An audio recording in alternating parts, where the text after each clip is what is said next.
Assalamualaikum warahmatullahi wabarakatuh, sahabat budaya dimanapun berada. Kembali lagi di podcast BPNB Sulawesi Selatan. Kembali lagi saya mengingatkan jangan lupa follow dan subscribe akun YouTube BPNB Sulawesi Selatan yang sebentar lagi akan berubah nama menjadi BPK Wilayah 19 agar tidak ketinggalan konten-konten menarik baik bidang sejarah maupun budaya di wilayah kerja BPNB Sulawesi Selatan. Kali ini kita akan sedikit bernostalgia ke masa-masa indah di Balai Pelestarian Nilai Budaya BPNB Sulawesi Selatan. Untuk itu kita akan menghadirkan Kepala Balai Pelestarian Nilai Budaya Sulawesi Selatan periode 2020-2022, Bapak Andi Samsurijal. Assalamualaikum Pak. Waalaikumsalam. Dan juga Ibu Rosdiana sebagai Kasubag Tata Usaha BPNB Sulawesi Selatan hingga saat ini. Assalamualaikum Bu. Oke, mungkin sebelum kita mulai kita akan ngobrol singkat terkait latar belakang tamu kita. Saya bingung menyebutnya tamu atau tuan rumah ini sebenarnya karena iya, mungkin Pak Andi mungkin bisa sedikit diceritakan bagaimana awal masuknya bergabung di jajaran Kementerian Pendidikan dan Kebudayaan hingga bisa mendarat di Balai Pelestarian Nilai Budaya Sulsel ini, Pak. Ya, terima kasih Ya, Pak. Bang Rifan atas pengantarnya dan sahabat budaya, selamat siang. Kita kembali bersama-sama di podcast BPNB memenuhi tugas dari permintaan teman-teman untuk kembali kita bernostalgia di BPNB ini karena akan ada perubahan nomenklatur. Nah, berada di Kemendikbudristek dulu masih Pedanka namanya. Saya masuk tahun 1998 dan penempatan pertama saya di Balai Kajian Sejarah dan Nilai Tradisional BKSNT namanya di Jayapura. Di Jayapura. Wilayah kerjanya seluruh Papua dan Papua Barat. Papua Barat belum ada masa itu. Kemudian 2 tahun setelah itu kembali ke Jakarta, Direktorat Sejarah, dan mengikuti pergantian organisasi di kementerian. Waktu itu pernah gabung dengan Kementerian Pariwisata, pernah menjadi badan, pernah ke Pusbang SDM Kebudayaan, kemudian berubah kembali di Jen Kebudayaan, ada direktorat-direktorat baru dengan nama-nama baru, Direktorat Pembinaan Tenaga dan Lembaga Kebudayaan, dan juga pernah bergabung di Direktorat Museum dan Cagar Budaya waktu itu. Dan banyak kali merasakan tempat-tempat seperti itu menjadi sebuah pengalaman bagi saya dalam mengemban tugas yang diberikan oleh pimpinan seperti itu. Baik, terima kasih Pak.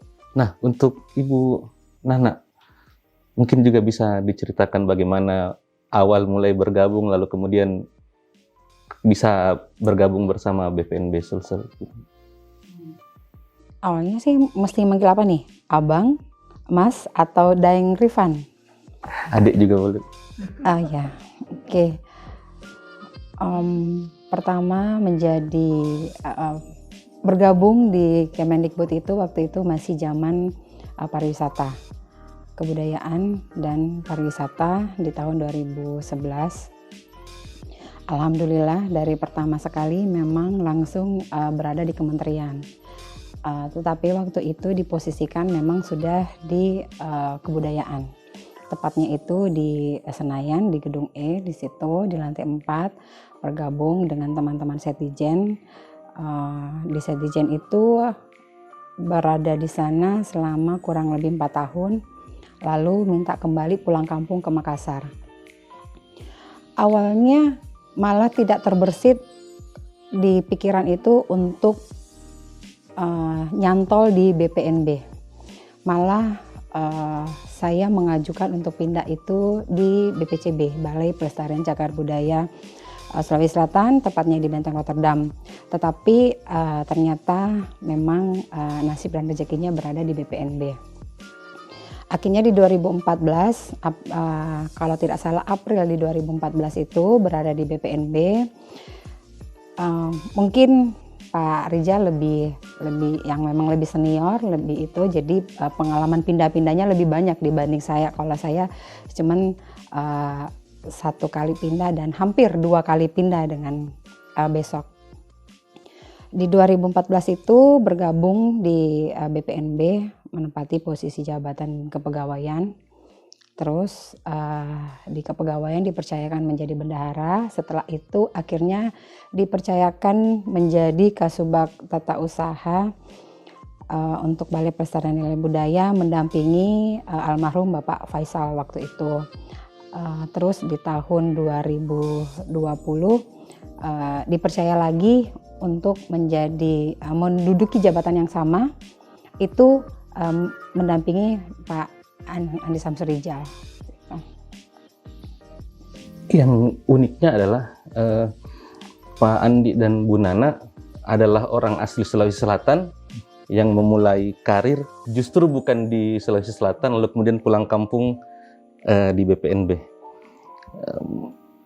Mulai tersadar pertama kali bahwa bekerja di bidang kebudayaan, apa yang dirasakan pada saat awal-awal bahwa oh bidang kebudayaan begini loh, bagaimana? Ya, sebenarnya dari sejak menekuni pendidikan di bidang budaya dari jurusan sejarah di Unhas S1 itu sudah mencari-cari sebenarnya ke depannya ini saya harus kemana gitu. Nah, karena waktu itu kemudian ada penerimaan. Awalnya karena saya basicnya ada pernah ikut resimen mahasiswa, saya ikut mau masuk perwira karir waktu itu. Tapi kemudian bersamaan dengan pengumuman di pendidikan itu, makanya saya memilih ke pendidikan dan kebudayaan. Dan ketika masuk ke dalamnya, otomatis saya kembali ketika diterima di situ, ditempatkan di Papua, basic pekerjaannya memang menuntut saya untuk mengembangkan di bidang kebudayaan, basic sejarah kan, pendidikan sejarah. Nah di situ kemudian secara untung di setiap kali perpindahan, misalnya dari Papua kemudian masuk direktorat, itu selalu di tempat yang bidangnya yang saya tekuni gitu. Jadi saya mendalami itu, menikmati itu sesuai dengan basic saya, sampai kemudian pengembangan dari basic yang saya miliki itu dikaitkan dengan tugas yang dikembangkan. Misalnya pernah kita mengembangkan namanya peta budaya. Peta budaya itu 18 provinsi bekerja tim dengan tim cagar budaya, kesenian, kepercayaan, bersama-sama turun ke lapangan, kita plotting koordinat titik-titik objek pemajuan kebudayaan itu. Dan di situ menempa diri saya gitu, bahwa ternyata bekerja di kebudayaan itu nikmat gitu sebenarnya, seperti itu. Kalau Bu Nana, meskipun dari awal di kesekretariatan, tapi paling tidak pasti ada sedikit sentuhan dengan budaya. Apa yang pertama kali dirasakan waktu itu? Mungkin saya mau meluruskan dulu tadi apa yang disampaikan sama Mas Rifan, bahwa apa yang menyebabkan sampai tersadar ada di kebudayaan. Mungkin lebih tepatnya sampai sekarang saya belum sadar bahwa saya berada di kebudayaan. Karena dari awal saya ditempatkan di Sedijen itu, saya itu benar-benar di administrasi. Benar-benar nangani administrasi, sampai akhirnya pun pindah ke Balai Pelestarian Nilai Budaya, itu masih di administrasi. dan berada di posisi KTU itu memang ranahnya memang lebih masih di administrasi, menangani segala sesuatu yang menyangkut administrasi kantor. Tidak terlalu walaupun bersentuhan berhubungan dengan masyarakat luas, tetapi ranahnya masih lebih banyak dengan lingkungan kantor seperti itu. Mungkin yang membuat nyaman berada di kebudayaan itu karena di kebudayaan itu selain menangani pekerjaan-pekerjaan yang benar-benar administrasi, ternyata di kebudayaan itu kita bisa mengenal, kita bisa mengetahui budaya-budaya yang selama ini membuat saya buta, bahwa selama ini membuat langkah saya itu sangat pendek, berada di BPNB, berada di Kementerian Pendidikan Kebudayaan Riset dan Teknologi itu benar-benar membuat langkah saya itu semakin panjang, semakin ke depan, dan mata saya terbuka lebar bahwa kebudayaan itu bukan cuma yang selama ini ada di depan mata saya, tetapi kebudayaan itu benar-benar ada di mana-mana, dan yang saya pikir itu bukan kebudayaan, ternyata itu kebudayaan loh, seperti itu. Itu yang mungkin membuat saya berpikir bahwa wow, saya bersyukur berada di sini, saya bersyukur berada di sebegitu banyak pegawai yang ada di Kementerian Pendidikan dan Kebudayaan Riset dan Teknologi, khususnya di kebudayaan itu sendiri. Dalam itu. Nah, mungkin saya sedikit mau masuk ke program-program selama Pak Andi dan Bu Nana memimpin Balai Pelestarian Nilai Budaya di Sulawesi Selatan. Mungkin Pak Andi bisa diceritakan sedikit terkait program-program yang sudah dijalankan selama berada di BPNB, Pak. Silakan. Ya, terima kasih. Begini, bekerja di BPNB, saya di sini sudah 2 tahun lebih sedikit itu. Namun sebelum ke BPNB memang saya mendapat banyak pelajaran sejak di Papua, kemudian ke Direktorat bagaimana pengelolaan kebudayaan itu. Undang-Undang Nomor 5 Tahun 2017 terkait dengan kemajuan kebudayaan baru lahir 2017. Undang-Undang Cagar Budaya yang menjadi anaknya, sebenarnya duluan lahir anaknya ini 2010,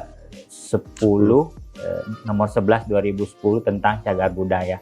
Nah, sebenarnya kita perlu sadar, teman-teman sahabat budaya, bahwa di dalam Undang-Undang Dasar tahun 1945 pasal 32 itu ada ayat pasal yang memberikan kewenangan dan perlindungan terhadap pelestarian kebudayaan. Nah, itu yang harus kita pegang, bahwa dalam berkebudayaan itu ada perlindungan, ada peluang yang diberikan oleh undang-undang, dan ketika hadir, kita sebagai pengelola budaya adalah perwakilan dari pemerintah.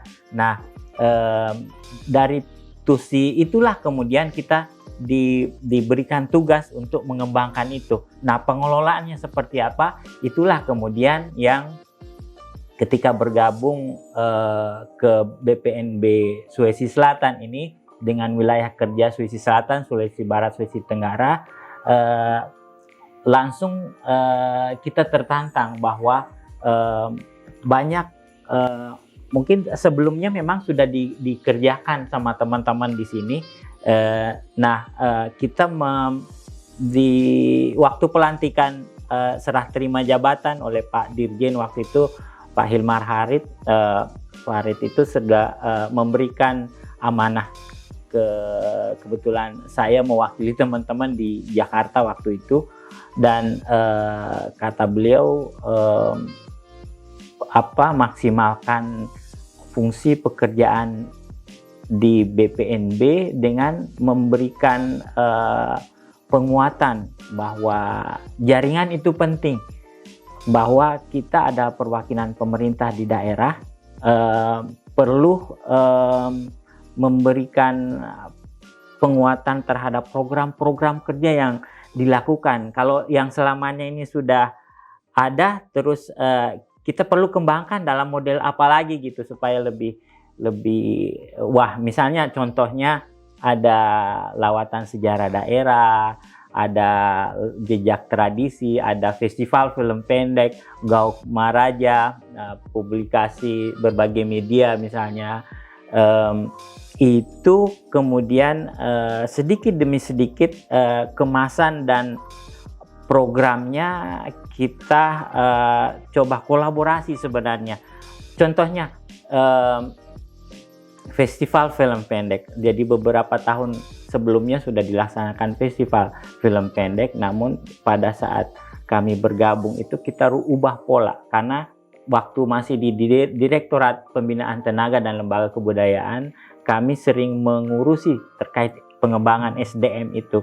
Nah, di situ sudah dibangun tata kelola pengembangan SDM dan lembaga melalui standar-standar kompetensi nasional, bekerja sama dengan BNSP yang memberikan peluang lebih tajam kepada pelaku budaya, khususnya misalnya film seperti itu, untuk diberikan ruang lebih spesifik untuk berada di standar untuk memasuki dunia profesional. Nah, itu yang kita ternyata ini booming kalau menurut saya, karena teman-teman pelaku budaya dan pengusaha film misalnya itu dengan sentuhan-sentuhan yang kita berikan, misalnya ada workshop sebelumnya, kemudian memberikan waktu untuk mengerjakan sebuah film itu 2 tahun ini luar biasa hasilnya gitu, sangat menyentuh. Nah, itu salah satu contoh yang kita buat, dan itu juga termasuk dengan bagaimana kita meneruskan jurnal, majalah, Instagram, YouTube, dan ini wadah untuk menyentuh masyarakat. Ya, itu tadi dari bidang teknis. Mungkin dari secara administratif pasti ada juga program-program yang kemudian membuat BPNB ini lebih dikenal lagi di wilayah kerjanya. Mungkin Bu Nana ada? Ya, sebenarnya sih program-program yang ada sekarang itu sebenarnya sudah ada dari kepemimpinan yang sebelumnya. Ya, tinggal sekarang bagaimana kita mengkondisikan, menyesuaikan dengan perkembangan yang ada, yang semuanya boleh dibilang sistemnya itu by aplikasi. Kalau mungkin dulu baik itu di keuangan, di BUMN atau di kepegawaian itu sendiri, itu benar-benar semuanya serba manual. Tetapi sekarang itu semuanya dilakukan by aplikasi, dan itu benar-benar sesuai dengan tuntunan zaman. Apalagi yang tadi disampaikan sama Pak Andi Rizal bahwa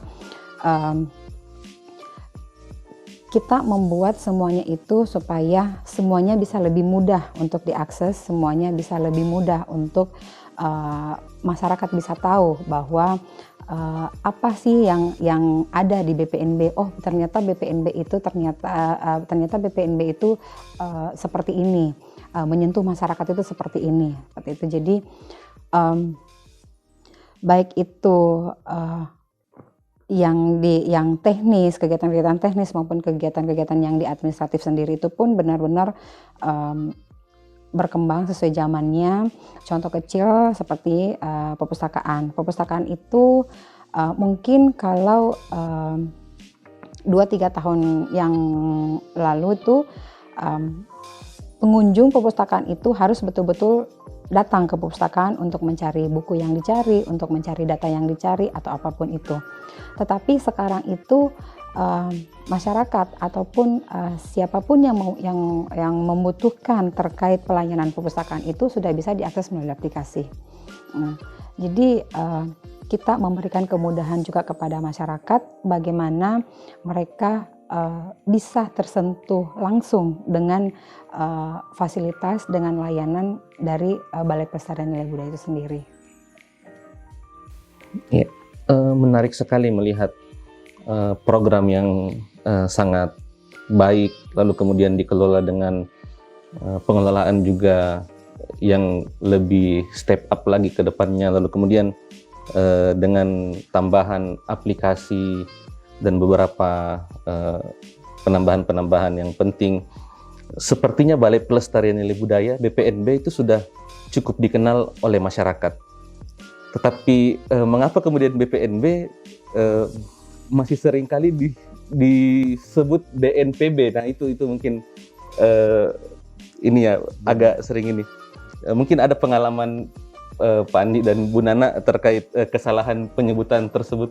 Ya, betul sekali. Jadi ada beberapa kegiatan yang kita bertemu dengan pejabat-pejabat daerah maupun nasional ini yang mungkin baru mengenal kita tidak lama seperti itu, dan sudah dengan semangatnya mereka naik ke panggung dan mengucapkan terima kasih kepada BNPB.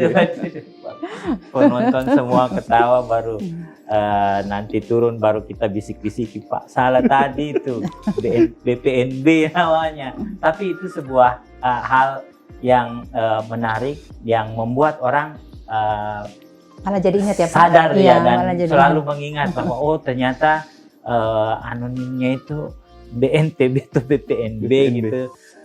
Sebuah hal yang berbeda dari tusinya gitu. Kalau Bu Nana mungkin ada cerita menarik. Mungkin lebih apa ya? Jangankan mungkin orang-orang yang baru mengenal BPNB, saya sendiri kadang kalau seumpamanya mohon maaf dari teman-teman kadang bertanya kerja di mana, untuk menyebutkan saya kerja di Balai Pelestarian Nilai Budaya Provinsi Sulawesi Selatan kayaknya itu terlalu kepanjangan untuk menyampaikan. Jadi kadang saya kerja di BPNB. Kadang teman balik nanya, BPNB itu apa? BNPB ya gitu, seperti itu. Jadi kadang entah itu teman mempelesetkan seperti sengaja ataupun memang dia ingin mencari tahu perbedaan BPNB dan BNPB itu sendiri. Jadi kadang juga itu menjadi lelucon buat saya dan teman-teman seperti itu. Tetapi dengan bangganya, terus terang dengan bangganya saya menjelaskan bahwa BNPB itu seperti ini, bahwa kami itu mohon maaf vertikal dengan kementerian, bukan dengan Pemda atau Pemprov seperti itu.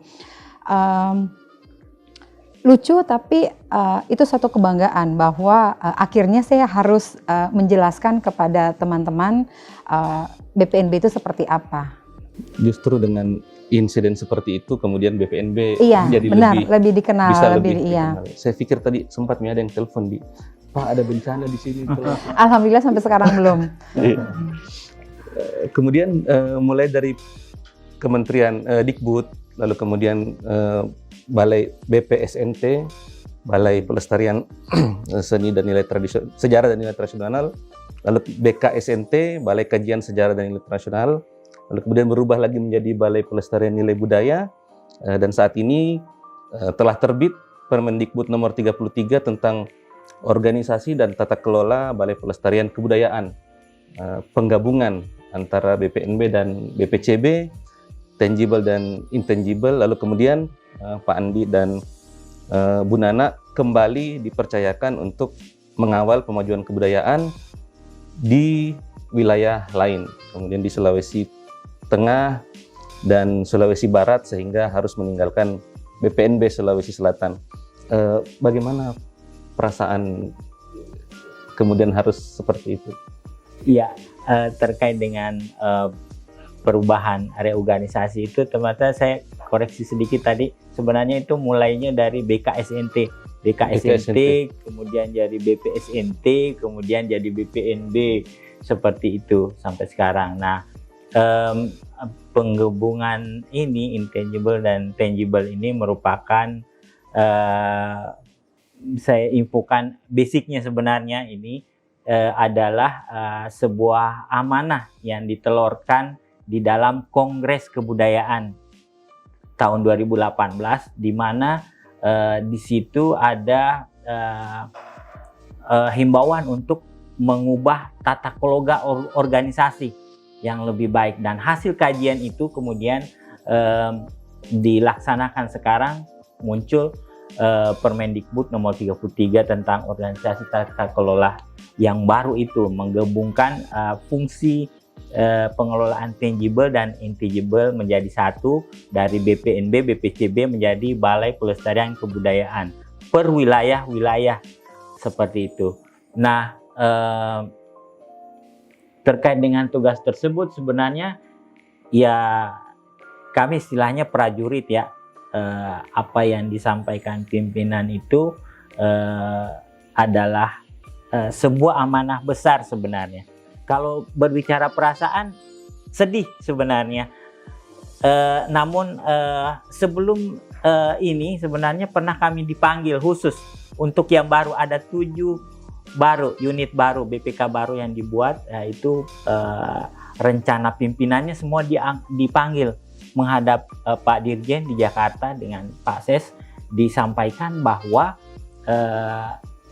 Bapak Ibu Anda ditugaskan, itu adalah sebuah kepercayaan besar pimpinan untuk memilih Anda untuk membuka lahan yang baru. Jadi menurut beliau adalah sebuah keberhasilan selama ini mengurus BPNB Sulsel seperti itu, dan itu yang diharapkan digunakan untuk bekal membuat rumah baru yang lebih bagus, dan mudah-mudahan setelah itu dikembalikan ke tempat yang lebih baik lagi. Bagaimana? Kalau tadi sudah dijelaskan sama Pak Andi Rijal bahwa dari BKSNT, terus BPSNT, terus ke BPNB. Mungkin zaman BKSNT itu saya belum lahir waktu itu. Kalau untuk zaman BPSNT itu saya sudah ada, tetapi belum bergabung di Makassar. Tepatnya bergabung itu sudah terbentuk nomenklaturnya BPNB, Balai Pelestarian Nilai Budaya. Itu mulai bergabung. Terus akhirnya dipercayakan mendampingi Pak Andi Rijal untuk memotori Balai Pelestarian Kebudayaan untuk wilayah 18 dengan wilayah kerja Sulawesi Tengah dan Sulawesi Barat, itu tepatnya di Palu. Kalau untuk mengatakan bahwa bagaimana perasaannya pindah ke diposisikan di tempat yang baru, sebenarnya satu sisi sedih. Kenapa sedih? Ya karena kemarin waktu saya di Jakarta itu mengajukan pindah ke Makassar karena saya ingin pulang kampung ke Makassar. Akhirnya selama di Makassar, di kampung sendiri, disuruh keluar kembali ke kampungnya orang, meninggalkan keluarga, meninggalkan rumah dan sebagainya. Di situ sedihnya. Termasuk juga meninggalkan teman-teman yang sudah ada di Balai Pelestarian Nilai Budaya. Yang saya sendiri merasakan bahwa BPNB ini merupakan rumah saya. Iya, rumah saya, karena ini kampung halaman saya. BPNB itu rumah saya. Walaupun sebenarnya saya tidak lahir di BPNB seperti itu. Kalau di sisi lainnya itu saya pribadi ditempatkan di Palu itu suatu kesyukuran juga karena dipercaya mendampingi Pak Andi Rijal memotori BPK wilayah 18, di mana kita tahu bersama bahwa ada 7 wilayah kerja yang benar-benar semuanya baru, semuanya itu mulai dari startnya itu dari nol, dan bahkan pun untuk pegawai-pegawai yang akan menduduki di BPK 18 itu benar-benar istilahnya dicopot-copotin, diambil-ambil dari beberapa BPNB dan BPCB yang ada di kebudayaan. Tuh. Jadi benar-benar saya harus belajar dari awal, saya harus mulai dari nol, mempelajari semuanya lagi.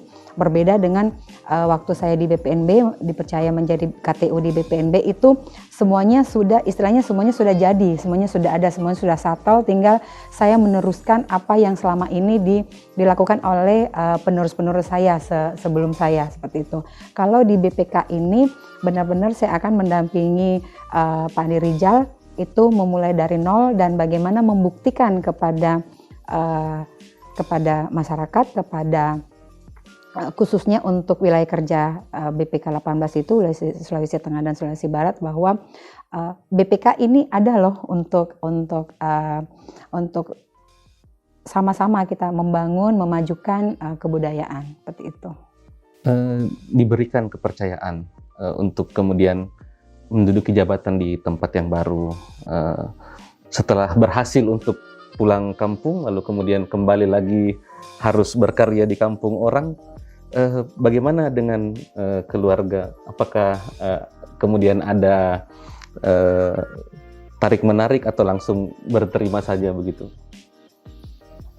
Wah, kalau perhitungan itu memang kalau dari sisi saya, sejak ditugaskan ke Makassar, saya sudah meninggalkan keluarga saya, ibu di Jakarta, anak di Surabaya. Kami harus berdamai dengan kondisi seperti itu. Bagaimana caranya kami tetap terhubung dan membina rumah tangga dari jauh seperti itu dengan tadi itu amanah pimpinan seperti itu. Dan pasti meskipun orang tua saya ada di sini, saudara-saudara juga ada di Makassar sebagian, tapi berbeda ketika rumah di Jakarta. Kemudian itu pun kemudian setelah ada penugasan baru kembali, bukan hanya lebih dekat tapi nambah lagi jauhnya seperti itu. Jadi ada hal-hal yang tantangan yang harus kami hadapi, utamanya dalam melaksanakan tugas yang lebih berat sebenarnya yang kami hadapi mulai dari awal, yang kantornya pun masih nebeng di tempat BPMP Sulawesi Tengah.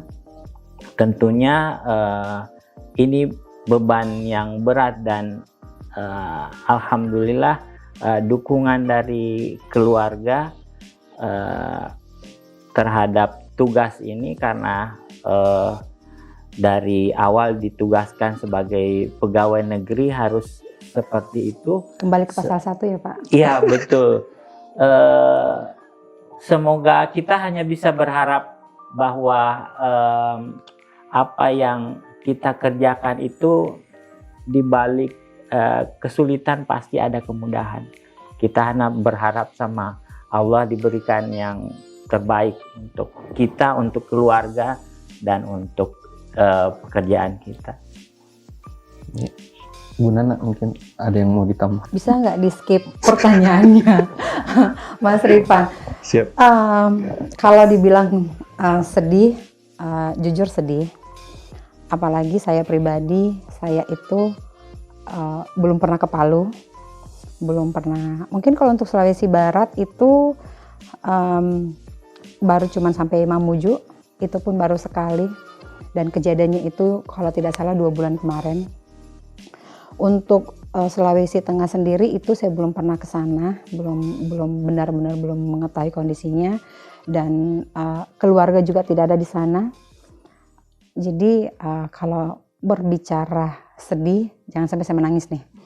Kalau berbicara sedih, sangat sedih. Seperti tadi saya sampaikan bahwa di satu sisi itu sangat berat, meninggalkan apa yang ada di kampung halaman, apa yang ada di sini, keluarga besar ada di sini, anak juga di sini. Nah, akhirnya ditugaskan mendapat tugas dan tanggung jawab itu di Sulawesi Tengah, di Palu itu. Seperti yang saya katakan tadi, bahwa saya harus memulai dari nol lagi, bukan hanya untuk dari segi pekerjaan saya saja, saya harus memulai dari nol, tetapi dari sisi kehidupan saya pun saya harus mulai dari nol, di mana contoh kecil dari anak saya mempunyai anak satu, Mas Rifan, cowok kelas 2 SD. Itu saya harus memboyong juga ke tempat saya kerja. Jadi benar-benar itu bukan cuma saya, anak saya pun itu harus memulai dari nol, memasuki sekolah baru, mau masuk bersosialisasi dengan lingkungan baru, seperti itu. Jadi kalau mau dikatakan ini berat, sangat berat, disedih, sangat sedih, tetapi di satu sisi pun ada tanggung jawab yang sudah kadung ada di bahu, dan itu yang harus kita jaga dengan baik, kita harus kita laksanakan, kita harus menjalaninya. Ya, seperti tadi yang dikatakan sama Pak Adi Rijal, mudah-mudahan dengan apa yang kita alami sebelum melangkah ke depan itu akan membuahkan hasil yang lebih baik, dan apa yang kita sudah dapat, apa yang sudah kita lakukan di BPNB itu bisa akan lebih baik lagi nanti di BPK wilayah 18. Menarik. Saya dapat 2 kutipan. Kita adalah seorang prajurit. Prajurit harus kembali ke pasal 1. Jadi buat ASN lain yang lagi nonton, siap-siap. Lalu kemudian dari segi tugas dan fungsi, Balai Pelestarian Nilai Budaya, Balai Pelestarian Cagar Budaya, lalu kemudian bergabung Mas menjadi Balai Pelestarian Kebudayaan. Apakah kemudian ini menjadi satker yang sama, ataukah memang ada perbedaan yang signifikan, Pak? Ya, jelas ada perbedaan yang signifikan karena merger dari BPNB, BPCB dijadikan satu. Nah, di dalam pengejawantahan dari program yang dilaksanakan itu adalah warna dari BPNB, BPCB itu jadi satu gitu. Tapi bukan berarti dari BPCB programnya dibawa ke sini atau BPNB juga masuk ke situ. Itu diolah lagi menjadi sebuah kegiatan baru yang warnanya sama. Misalnya contohnya bangunan cagar budaya. Bangunan cagar budaya yang selama ini hanya disentuh oleh BPCB misalnya. Nah, itu akan menjadi tempat yang berdaya gunakan juga oleh intangible-nya seperti itu. Jadi digunakan bagaimana membuat publikasi cagar budaya itu biar lebih soft, dikenal oleh masyarakat luas, dan bagaimana itu menjadi tempat untuk pengelolaan di bidang intangible lainnya. Misalnya selama ini kita kenal ada pendaftaran cagar budaya. Cagar budaya ada tim ahli cagar budaya, terus di warisan budaya tak benda WBTB juga ada pengusulan warisan budaya tak benda yang kabupaten, kota, provinsi seperti itu. Itu nanti akan di-combine ininya. Program itu menjadi sebuah kegiatan-kegiatan yang memang sebuah hal yang baru, tetapi itu lebih diperkaya lagi menjadi kolaborasi yang menghasilkan sebuah karya yang itu melestarikan kebudayaan. Melestarikan itu kan dalam arti besarnya di dalamnya ada pelindungan, pengembangan, pemanfaatan, dan pembinaan untuk tenaga dan lembaganya. Iya, terima kasih. Nomenklatur baru, apakah sudah ada ancang-ancang sebagai langkah strategis, langkah taktis dalam upaya yang tadi Pak Andi jelaskan terkait optimalisasi pemajuan kebudayaan di wilayah yang baru? Oke. Di tempat yang baru, kebetulan kita diamanahi tugas untuk BPK wilayah 18, Sulawesi Tengah dan Sulawesi Barat. Sulawesi Barat seperti yang disampaikan tadi Bu Nana itu sudah kami sentuh sebagian ketika masih ada di BPNB seperti itu. Jadi jaringan sudah ada dan setidaknya sudah mengenal sebagian OPK yang ada di Sulawesi Barat. Kemudian Sulawesi Tengah, kebetulan Pak Apolos kemarin mengadakan rapat koordinasi di Manado yang mendatangkan para pengelola budaya dari dinas kabupaten yang ada di wilayah Sulawesi Tengah juga, Sulawesi Tengah, Gorontalo, dan Sulawesi Utara. Nah, di situ kami sudah berkomunikasi, sudah memetakan objek apa sih yang mereka miliki seperti itu, dan di dalam kolaborasi ini sudah kami mendapatkan info-info bahwa ternyata wilayah Sulawesi Tengah itu adalah sebuah tujuan dunia.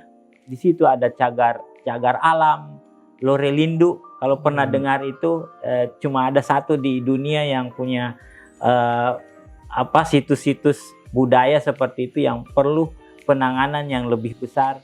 Kemudian di setiap wilayah itu kayak Banggai Laut itu punya tradisi lokal yang masih hidup sampai sekarang. Bagaimana sebuah telur burung maleo itu diangkut dari daerah paling jauh, pulau terpencil itu, kemudian naik perahu mereka, tradisi tiap tahun naik perahu mereka ke Banggai Laut untuk diupacarakan di istana Banggai Laut seperti itu. Nah, itu kekayaan budaya kita yang perlu sentuhan. Mereka selama ini mungkin hanya mengerjakan sebatas mereka melaksanakan tradisi mereka dengan berbagai macam faham tentang nilai-nilai budaya yang terkantung di situ, tapi itu bagi kita pengelola budaya itu sebuah hal yang menjadi bahan untuk dipublikasikan dunia maupun nasional, bagaimana budaya itu bisa tetap dipertahankan dan dilestarikan. Mungkin dari kacamata administrasi Bu, apakah sudah ada ancang-ancang langkah strategis yang akan dibawa ke BPK wilayah yang baru? Ancang-ancang mungkin lebih tepatnya saya harus banyak belajar dulu. Kenapa saya mengatakan bahwa saya harus banyak belajar dulu? Karena selama ini di BPNB itu, sebagai KTU BPNB itu, saya hanya mendengar kata OPK, mendengar kata yang berhubungan dengan nilai-nilai dan nilai seperti itu. Tetapi dengan diberinya kepercayaan berada di BPK, itu dimana kita ketahui bersama bahwa BPK itu penggabungan, penyatuan antara BPNB dan BPCB. Jadi saya sebagai KTU di BPK itu harus banyak belajar tentang mungkin selama ini di BPNB saya hanya mempunyai 2 staf, PNS dan PPNPN. PPNPN itu mungkin lebih ke administrasi ya, lebih ke administrasi.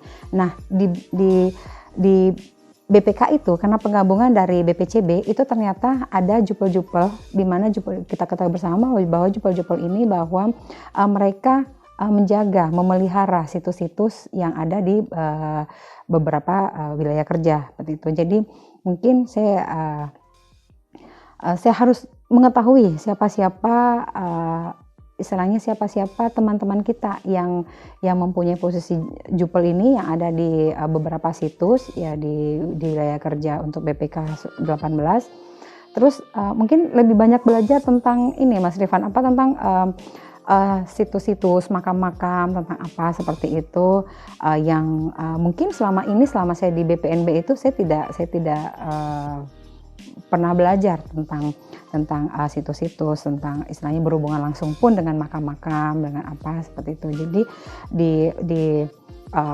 berada di BPK 18 ini benar-benar harus banyak belajar. Apa yang saya tidak ketahui selama berada di BPNB itu ternyata di BPK itu banyak yang saya tidak ketahui seperti itu. Dan itu istilahnya sebagai tim kerja kepala BPK, tim kerja Pak Andi Rijal, saya harus menguasai yang seperti itu karena jangan sampai cuma 1 tahun, syukur-syukur kalau sampai 1 tahun. Kalau tidak sampai 1 tahun, Pak Andi Rijal malah sudah tidak mau kerjasama dengan saya karena saya tidak bisa mengimbangi ritme kerja dan alur kerja yang ada di BPK seperti itu. Tapi kalaupun seperti itu, mudah-mudahan saya dikembalikan ke Makassar. Tetap ada usaha di situ. Iya, itu yang utama.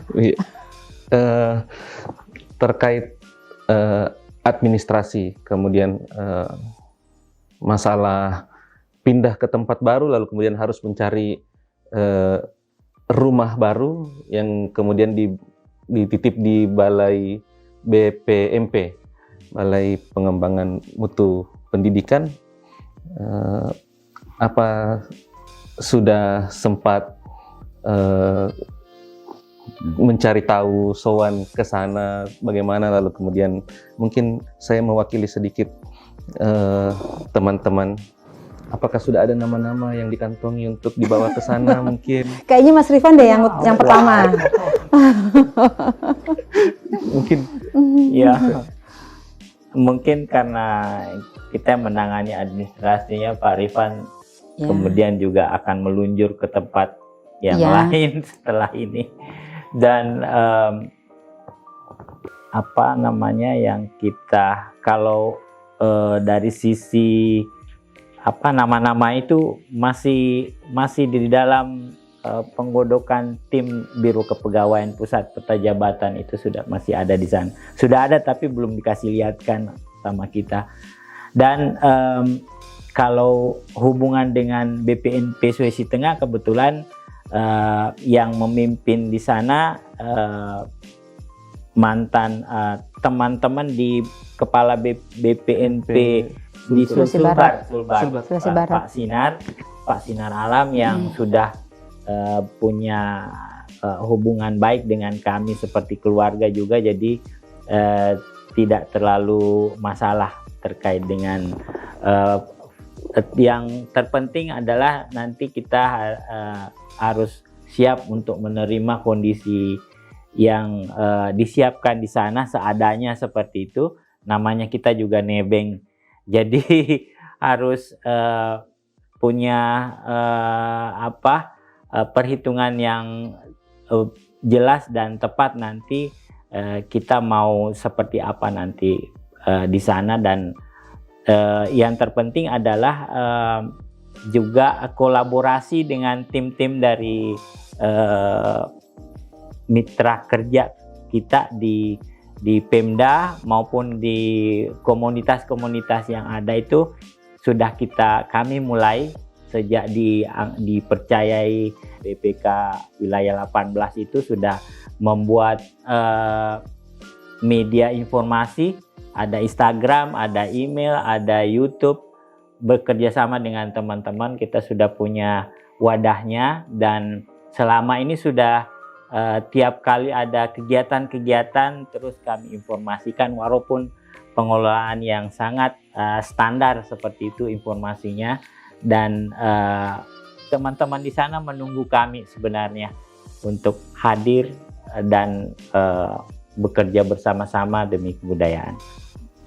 Nah, mungkin karena temanya tadi kita mau nostalgia, mungkin saya mau bertanya sedikit terkait suka duka berada di Balai Pelestarian Nilai Budaya Sulawesi Selatan.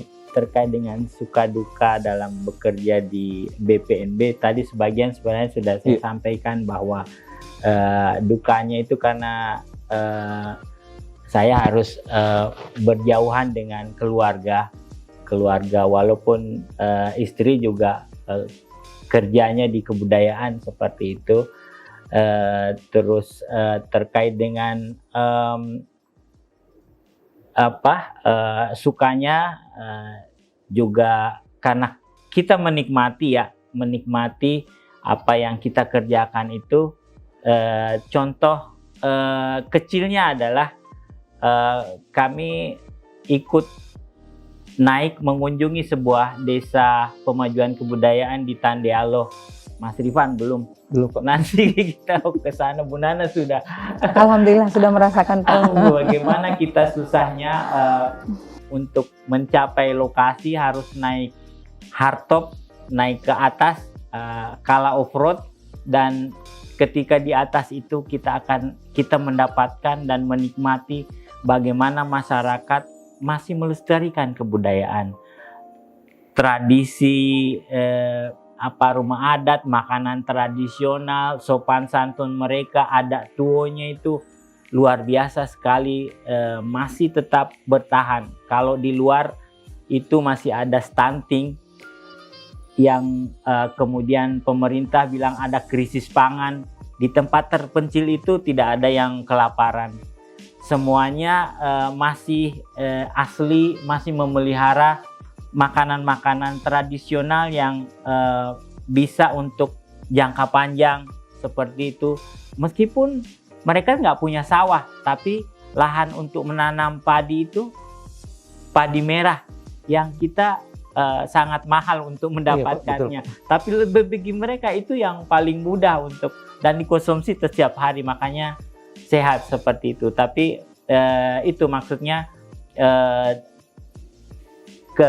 tugas kami sebagai pengelola budaya itu penuh tantangan. Suka dukanya ketika menaiki hardtop bersama-sama ke atas dengan berpacu dengan ketakutan seperti itu, terbalaskan dengan apa yang ada di dalam masyarakat seperti itu, dan luar biasa.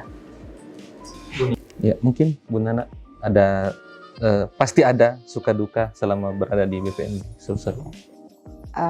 Suka duka, sukanya mungkin karena dari mengajukan pindah dari Sebijan, dari kementerian ke BPNB, itu sukanya karena akhirnya bisa kembali ke kampung halaman, kumpul kembali bersama keluarga, bersama suami. Itu suka yang alhamdulillah yang sangat luar biasa. Setelah 4 tahun yang LDRan, selama di BPNB juga rasanya suka semua ya, suka semua. Walaupun sukanya itu pasang surut, naik turun, mengalami juga yang namanya perubahan, sebenarnya belum perubahan nomenklatur, tapi lebih tepatnya perubahan fungsi organisasi kali, karena dari BPNB itu yang mempunyai peneliti, akhirnya ada 14 orang peneliti BPNB itu yang harus hijrah ke Balar dan diteruskan ke BRIN, seperti itu. Jadi benar-benar ada 14 orang teman yang harus pindah seperti itu. Jadi sebenarnya kalau berbicara duka selama di BPNB itu, alhamdulillah tidak pernah mengalami duka yang seperti apa ya. Paling duka ada beberapa teman yang ditegur tentang kedisiplinan, tentang dan sebagainya, cuman seperti ya. Terus ada yang cuman mengiyakan, tetapi tetap melakukan hal yang sama seperti itu, terus ataupun yang lain-lain seperti hanya apa ya, tidak terlalu duka lah istilahnya. Merasakan duka benar-benar pada saat adanya perubahan nomenklatur, perubahan organisasi yang dari BPNB ke BPK. Itu karena itu duka yang paling besar pribadi buat saya, karena istilahnya saya sudah settle di kampung sendiri, saya sudah nyaman, sudah bersama dengan keluarga. Akhirnya saya harus kembali keluar ke kampungnya orang, meninggalkan kampung halaman saya. Itu sih kalau berbicara suka dan dukanya. Mungkin terakhir ada closing statement dari Pak Andi dan Bu Nana, bagaimana kemudian BPK yang baru, teman-teman mungkin harus ngapain setelah ditinggal, atau bagaimana, mungkin ada pesan-pesan ke situ, Pak? Ya, buat teman-teman di sini, saya rasakan sudah selama ini kami bekerja sebagai keluarga, kami sebagai diamanahi pimpinan, sebagai pelayan teman-teman semua, adalah sebuah sudah merasakan bagaimana indahnya bekerja bersama-sama gitu. Nah, satu hal yang perlu kita pertahankan bahwa di dalam bekerja, khususnya di kebudayaan, adalah sebuah proses.